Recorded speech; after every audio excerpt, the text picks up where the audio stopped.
PM Modi Chhattisgarh को एक और सौगात देने जा रहे हैं। छत्तीसगढ़ के स्वास्थ्य मंत्री श्याम बिहारी जायसवाल ने प्रेस कॉन्फ्रेंस कर बिलासपुर में शुरू होने वाले मल्टी स्पेशलिटी हॉस्पिटल और रायपुर में बनने जा रहे आयुर्वेदिक योग एवं प्राकृतिक चिकित्सा केंद्र की जानकारी दी। उन्होंने कहा कि 100 बेड वाले CRIYN के निर्माण की पीएम मोदी 29 अक्टूबर को ऑनलाइन आधारशिला रखेंगे।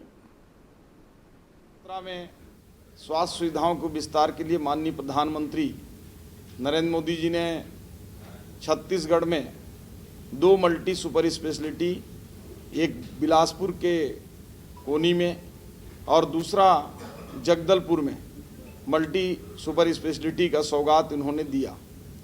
और 2017 के बाद एक लंबे समय तक पिछले सरकार में बहुत कम धीमी गति से निर्माण कार्य हुआ और हमारी सरकार आने के साथ माननीय विष्णुदेव साय जी के नेतृत्व में स्वास्थ्य सुविधाओं के विस्तार करने के लिए चिंता की गई। तो ये सौभाग्यशाली दिन है कि हम अक्टूबर में ही एक मल्टी सुपर स्पेशलिटी की शुरुआत बिलासपुर की करने जा रहे हैं।